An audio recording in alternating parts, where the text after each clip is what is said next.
Abram suas Bíblias aí no livro de Joel. Está ali no Antigo Testamento, depois de Oséias, antes de Amós. E vamos ver o que esse livro, que esse profeta tem para nos ensinar hoje. Antes de Joel, capítulo 2, versículo 12. Mas antes de entrarmos diretamente no texto, acho muito importante a gente fazer primeiro uma explanação do contexto do livro, do contexto ali da mensagem e também o entendimento de algumas definições. É importante para a gente seguir. Então, a primeira coisa é, qual é o período que aconteceu os fatos narrados no livro de Joel? Não sei, não sabemos. Algumas suposições, na verdade, há diversas suposições de quando o livro de Joel foi escrito. Os fatos narrados em Joel aconteceram no período pré-monárquico, então antes dos reis, antes de Saul, durante a monarquia, no período de algum rei que a gente não sabe qual, pode ter acontecido até no período pós-exílico, na volta, no regresso depois do exílio babilônico, ou até no período helenista. O período helenista é o período onde a Grécia exercia o poder soberano no mundo naquele tempo. Então, aconteceu bem mais para frente. Então, pode ter acontecido bem, pode ter sido o primeiro profeta, pode ter sido o último, nós não sabemos. Então, por conta disso, ele vai ser o primeiro profeta a ser explanado hoje. E toda essa questão de não saber qual foi o período não vai interferir no entendimento da mensagem do profeta. Isso é muito importante. Então, nesse período que nós não sabemos qual que é especificamente, que aparece Joel, filho de Petuel, profeta em Israel, e hoje pregado pelo Rafael. Cadê o Emanuel? Tá lá. Já foi. Muito bom. Quem que era Joel? Joel era um profeta. E o que era um profeta? O profeta era a pessoa que falava no lugar de Deus. Ele recebia uma mensagem do Senhor, ele não tinha uma mensagem própria, ele não falava por si mesmo. Ele recebia essa mensagem do Senhor, então transmitia para o público-alvo, para o povo que Deus queria que ele falasse. Como ele recebia essa visão? Ele recebia por meio de visões, como ele recebia essa mensagem? Por meio de visões, por meio de transes ou por alguma outra forma que geralmente não é falado na Bíblia. Então não tem tanta importância como a mensagem vinha ao profeta. O que é importante entender é que essa mensagem vinha do Senhor. Segundo o teólogo John Walton, os profetas são porta-vozes que propagam as opiniões, reações, intenções e palavras do próprio Deus. Então, assim foi com Joel. Ele foi um porta-voz do Senhor, recebendo uma mensagem do Senhor, e foi instigado pelo Senhor para transmitir essa mensagem ao povo de Israel, a todo o povo de Israel, numa situação de calamidade pública. Sim, o povo estava passando por uma espécie de calamidade pública. Então, vamos entender um pouquinho que situação era essa. No capítulo 1, ali é exposto que o país estava passando por uma praga que devastou toda a terra, devastou toda a nação. Uma praga de locustas, ou, como geralmente chamamos, de gafanhotos. Os insetos que devastaram a toda a nação. Era uma praga que Joel, que o profeta, chamou por muitas vezes no livro dele de um exército, como está lá no versículo 6 do capítulo 1. Embora alguns estudiosos considerem também a possibilidade do profeta Joel estar fazendo um paralelo, estar utilizando as pragas dos gafanhotos para fazer uma metáfora ou utilizar até como um prelúdio do povo assírio, uma pequena parte faz essa associação. A grande parte dos estudiosos consideram que essa praga a mensagem do profeta Joel aconteceu no momento em que o povo estava passando por uma praga literal de gafanhotos. Isso é quase que unanimidade, que há esse fato de praga de gafanhotos que assolou toda a nação de Israel nesse período de Joel. E foi essa praga, esse exército que Deus utilizou para devastar toda a nação. O que causou na nação? No versículo 9 vai mostrar lá que essa praga destruiu os cereais e também atrapalhou os trabalhos no templo do Senhor. No versículo 10 também mostra que essa praga devastou os campos. No versículo 11, o vinho, o azeite e o trigo também foram destruídos. No versículo 12, vários tipos de árvores também foram danificados por conta dessa praga, até que também ali no versículo 12, essa praga secou a alegria dos homens. Então, o povo de Deus foi afligido de diversas formas, em várias frentes: social, econômica, religiosa, emocional. O povo de Deus estava passando por uma situação de calamidade pública. E aí surge, então, o profeta Joel. Dessa parte, então, no capítulo 1 ainda, no versículo 13 ao versículo 20, esse profeta dá algumas orientações ao povo. Depois falaremos um pouco mais sobre essas orientações. E no capítulo 2 ele fala sobre o dia do Senhor, uma das marcas registradas do livro de Joel. No final do capítulo 2, o profeta fala do dia do Senhor com um teor mais apocalíptico, ou seja, voltado à questão dos fins dos tempos, ao juízo final, coisas do tipo.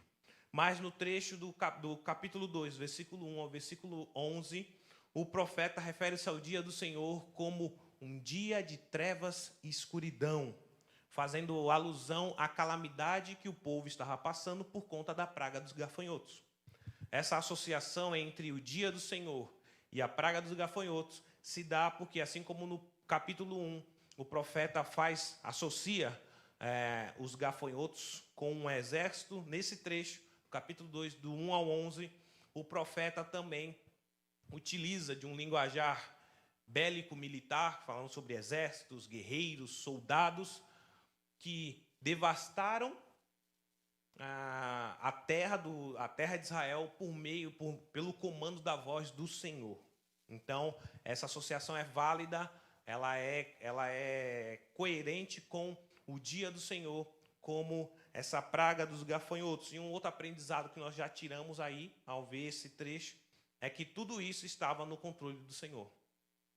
Todo esse exército que invadiu a terra, toda essa praga que sobreveio ao povo, estava sob o comando da voz de Deus. Então, Deus estava ali. Então, do capítulo 1, versículo 1, ao capítulo 2, versículo 11, o que nós temos, o pano de fundo que nós temos para começar o nosso texto é esse.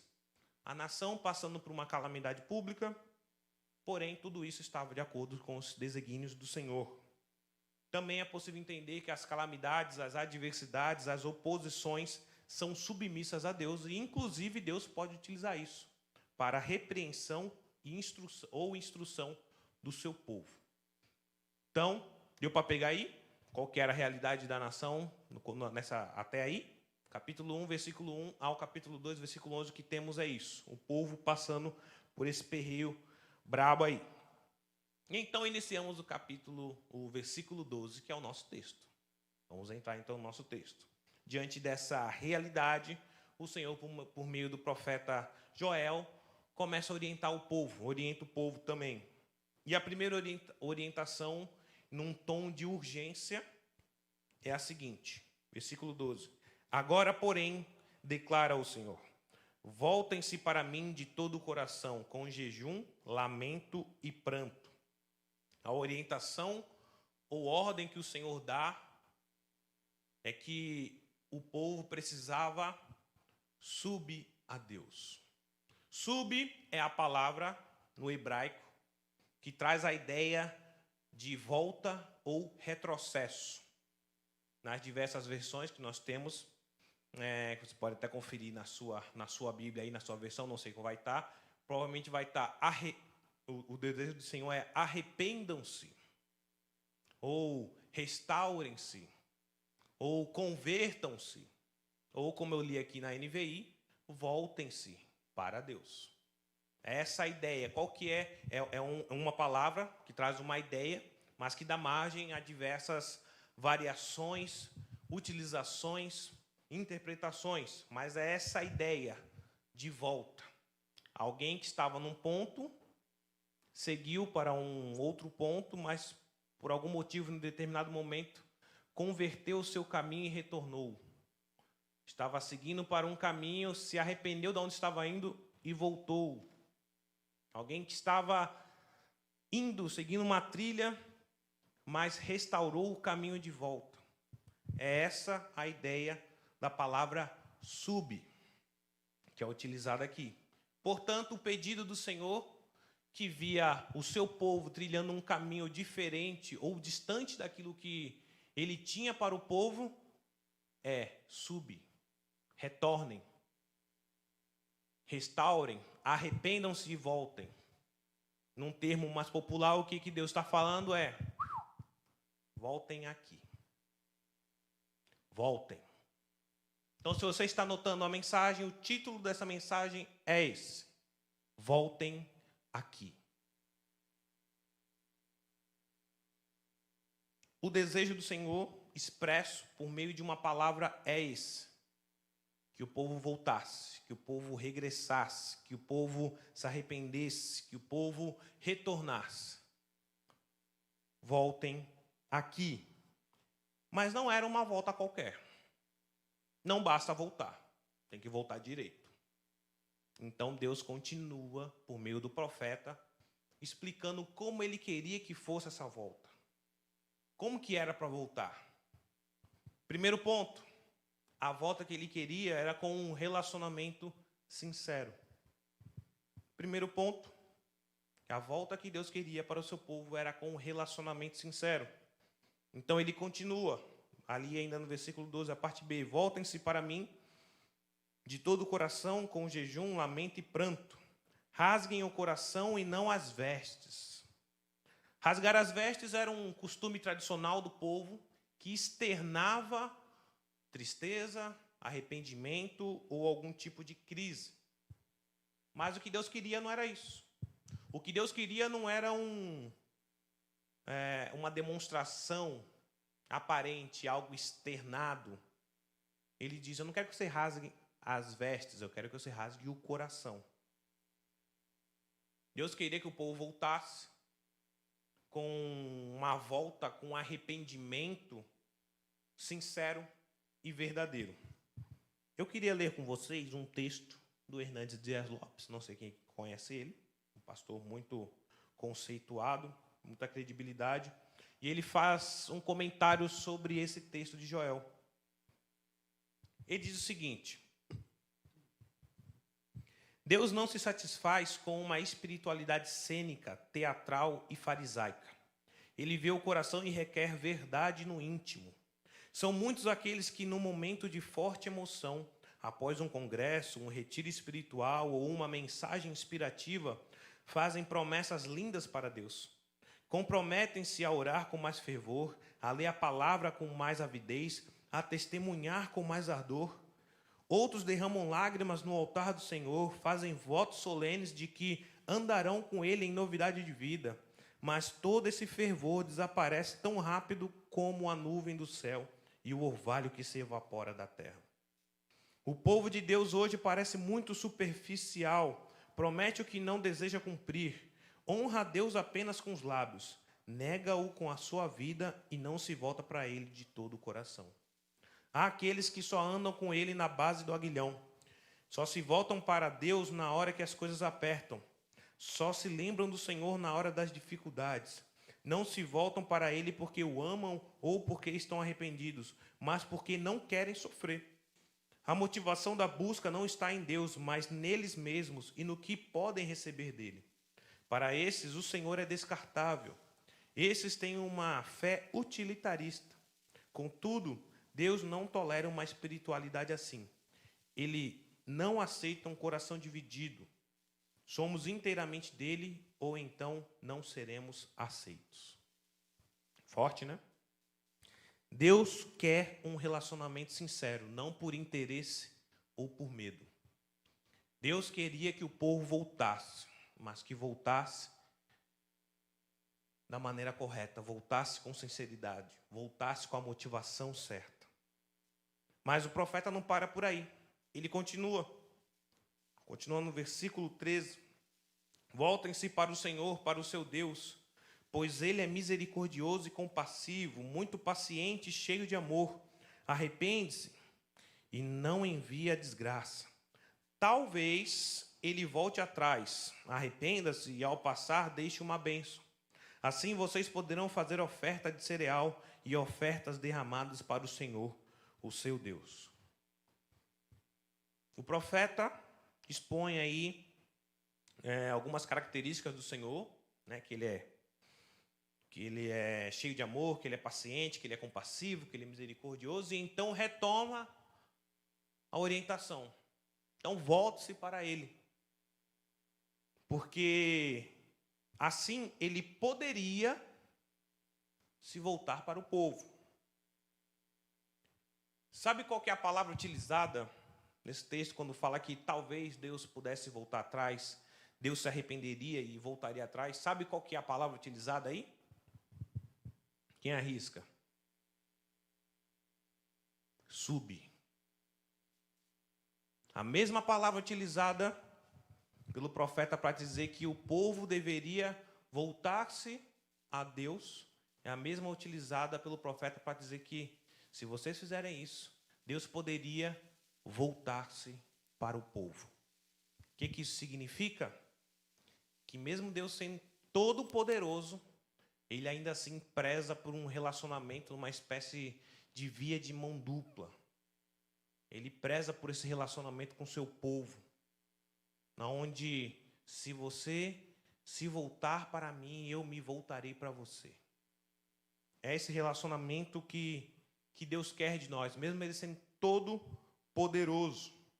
Então, a primeira orientação que o profeta dá ao povo foi essa: volte-se para seu Deus, volte, mas volte de todo o coração, não por barganha, nem por medo, mas volte com sinceridade, reconhecendo quem Ele é, misericordioso, cheio de amor, paciente,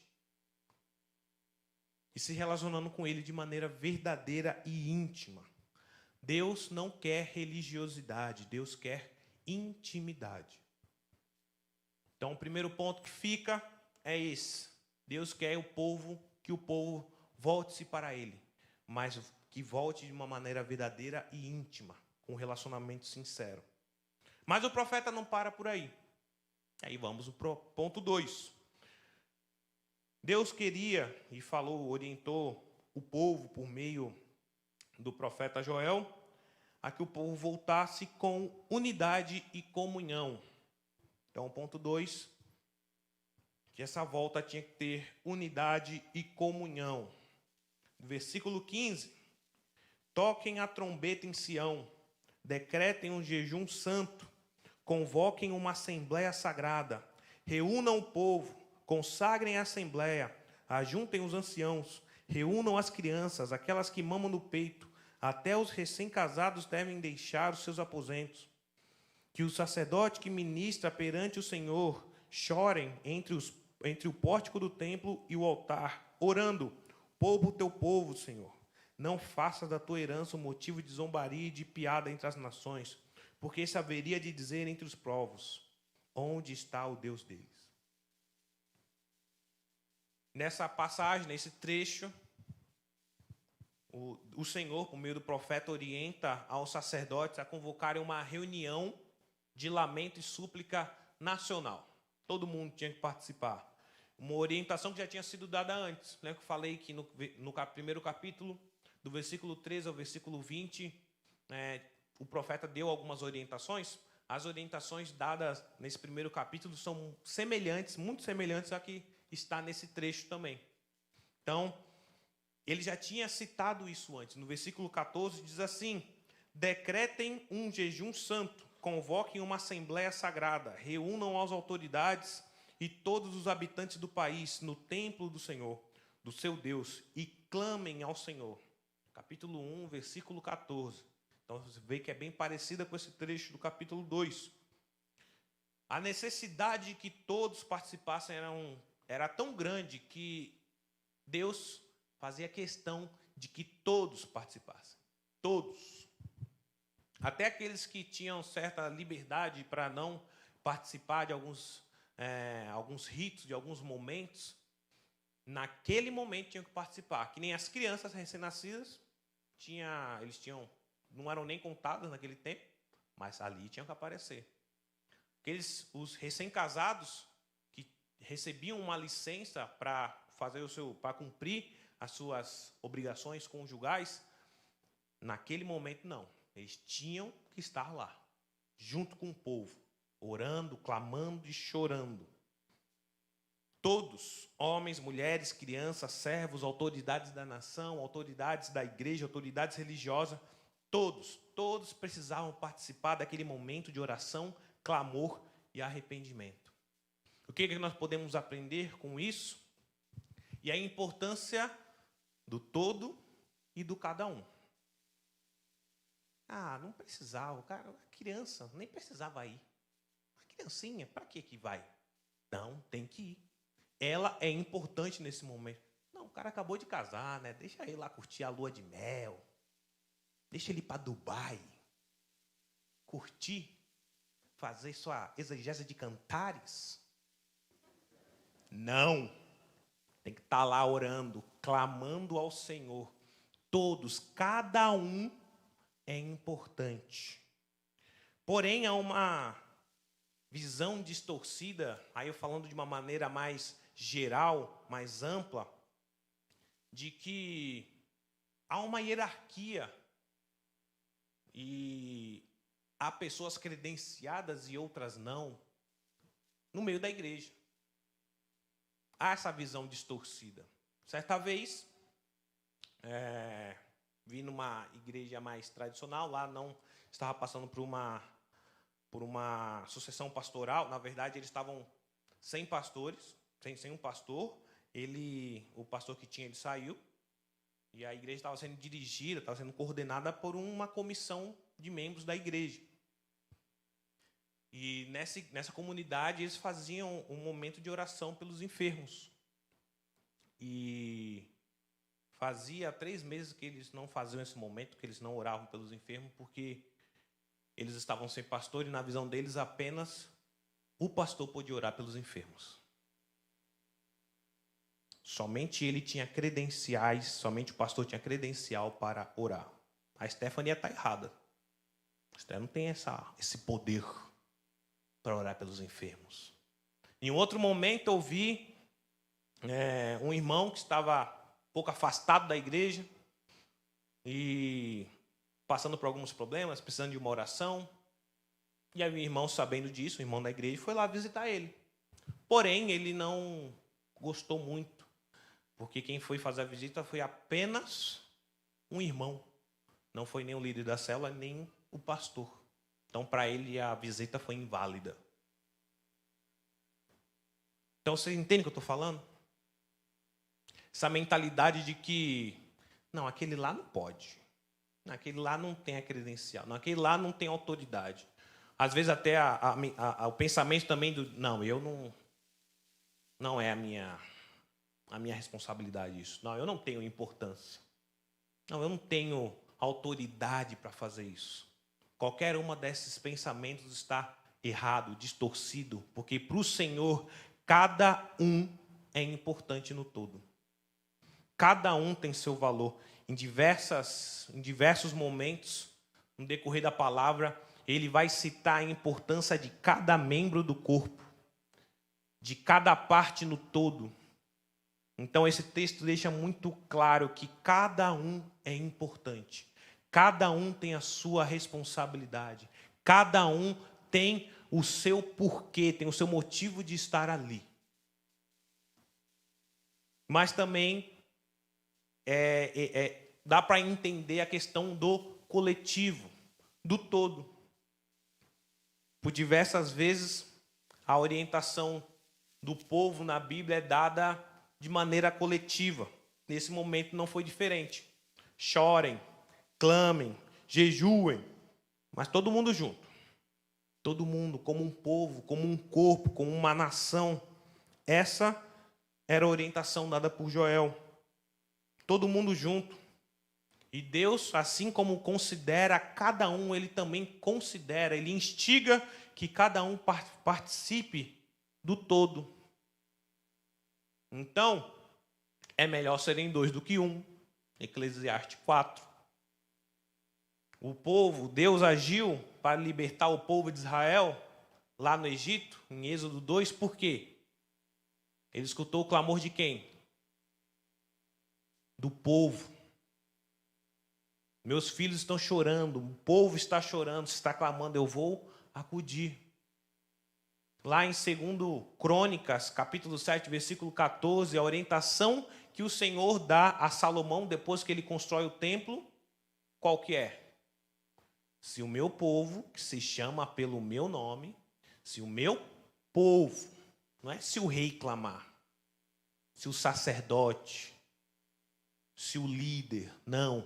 Se o meu povo, que se chama pelo meu nome, se humilhar, aí vai falando. Então Deus cita a importância sim do cada um, mas também cita a importância do todo. E isso se dá para nós hoje. Você é importante. Você tem as responsabilidades. Tanto no particular, no seu relacionamento com Deus, mas também todos nós temos a nossa importância e responsabilidade no todo. Nesse processo de restauração, de volta a Deus, que nós precisamos vivenciar, cada um aqui, cada um de vocês que confessou o Senhor Jesus Cristo como seu único e suficiente Salvador, tem o Espírito Santo dentro de você, cada um de vocês é importante. Você não está aqui por um acaso. O ID é para você, o fazer discípulo é para você, o batizar em nome do Pai, do Filho e do Espírito Santo é para você. Você faz parte disso.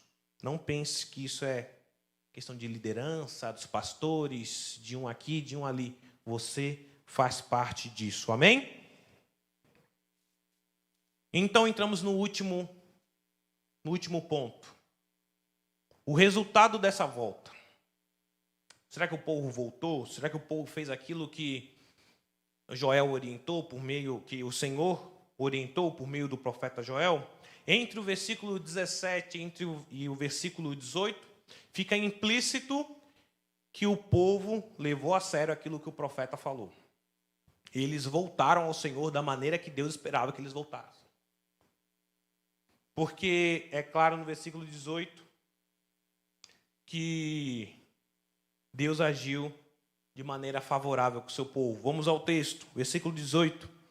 Então o Senhor mostrou zelo por sua terra e teve piedade do seu povo. O Senhor respondeu ao seu povo: estou lhes enviando trigo, vinho novo e azeite, o bastante para satisfazê-lo plenamente. Nunca mais farei de vocês objeto de zombaria para as nações.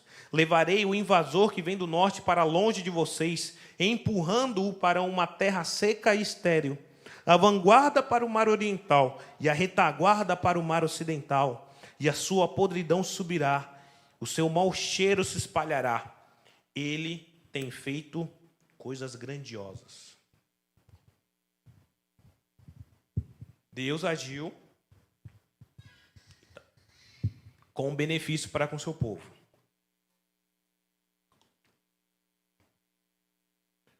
Deus restaurou a terra e a população. Deus trouxe vitória do seu povo contra os inimigos. Deus cessou a praga.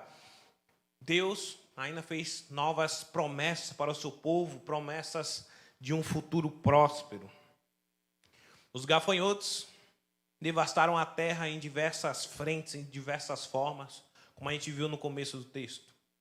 Como a gente viu no começo da mensagem, de maneira social, econômica, o emocional, o religioso. Mas as bênçãos do Senhor também atingiu o povo de diversas formas, restaurando ele por completo. Como o agir favorável do Senhor beneficiou o povo? A chuva veio e a terra passou a produzir novamente. As necessidades fisiológicas da população e dos animais foram supridas.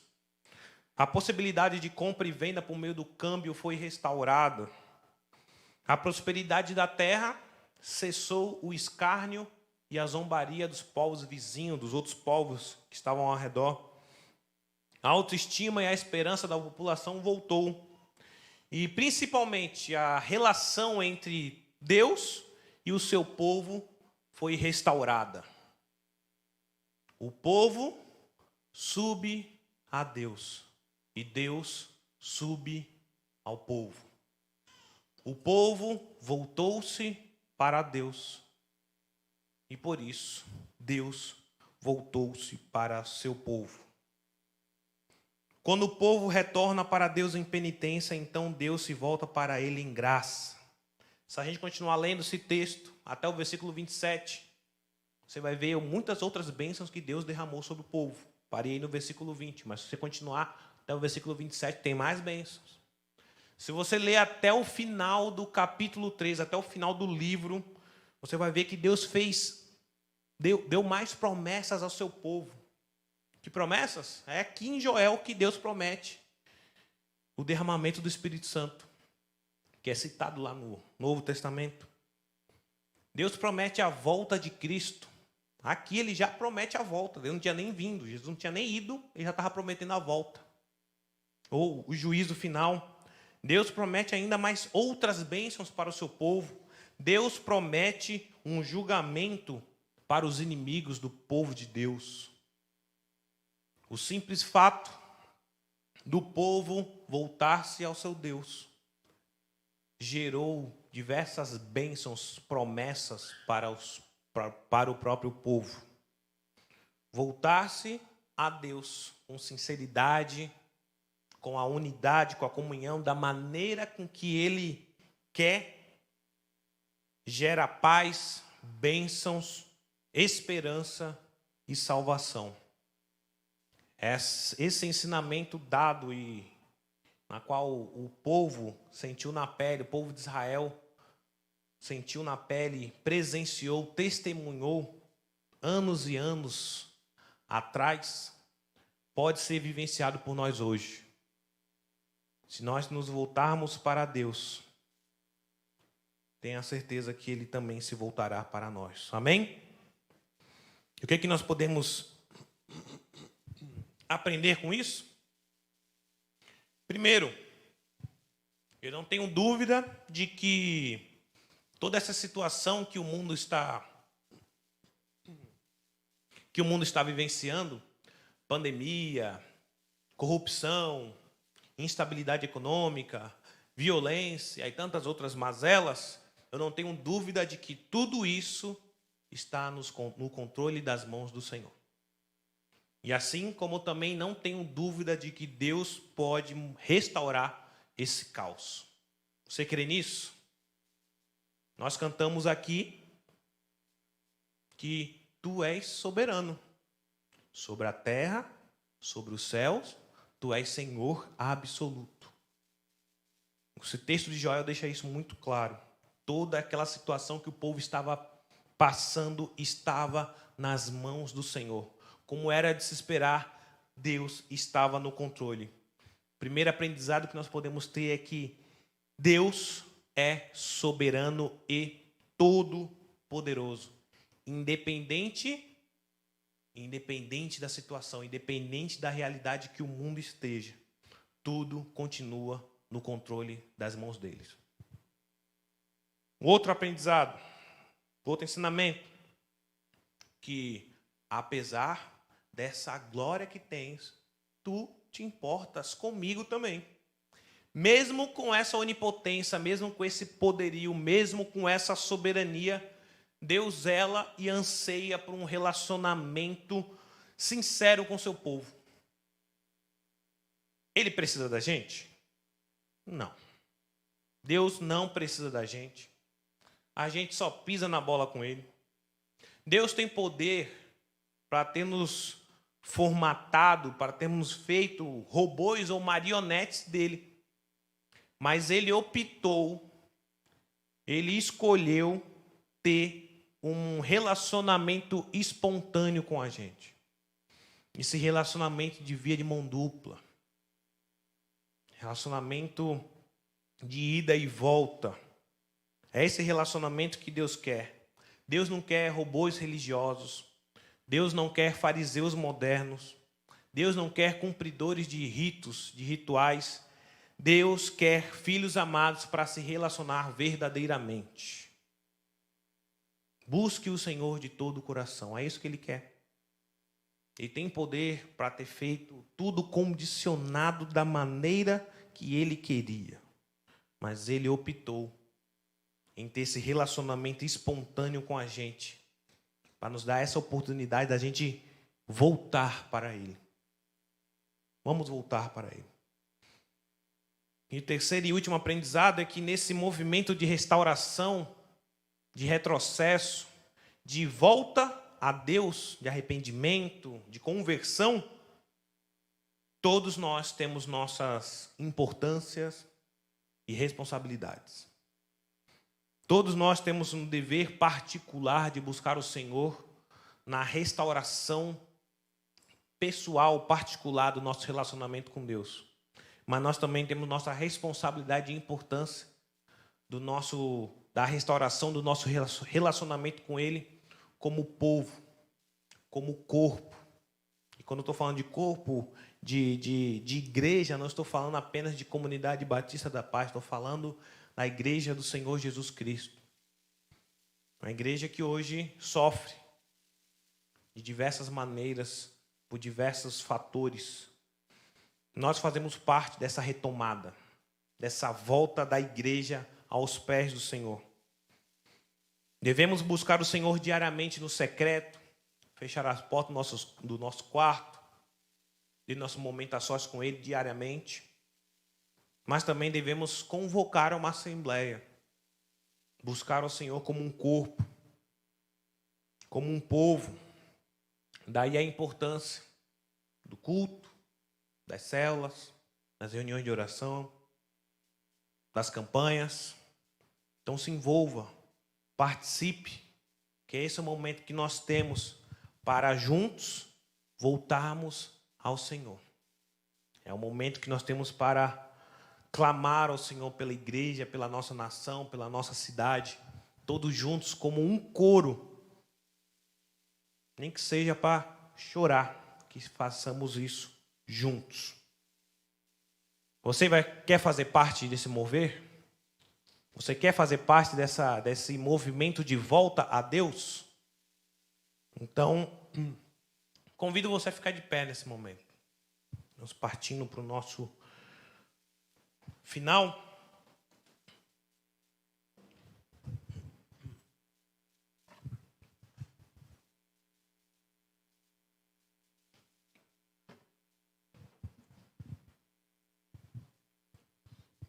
Deus quer que nós nos voltemos a Ele. E na sua soberania, Ele utiliza do que Ele quiser. Do instrumento que lhe convém, para que, por meio da sua graça e da sua misericórdia, nos mostrar o caminho de volta. Muitas vezes o povo de Deus, no passado e hoje também, se perdeu em meio a tantos caminhos, a tantas opções, extraviou, não conseguia ver ou entender o caminho que Deus queria que ele trilhasse. O Senhor gritava: volta, volta aqui. E o povo, perdido em seus caminhos, trilhava um caminho diferente, trilhava caminhos estranhos, cada vez para mais longe do Senhor. Até que um dia, o próprio Deus desceu do seu trono de glória, veio a este mundo, e quando o mundo estava se perguntando para onde ir, Que caminho seguir? O Senhor bateu no peito e falou: eu sou o caminho. Siga-me. Voltem aqui. Porque somente eu sou o caminho para a vida eterna. Nós não achávamos o caminho certo. E então, o caminho certo e único veio até nós. E ainda assim, por muitas vezes, trilhamos ainda caminhos diversos e diferentes daquilo que Ele tem.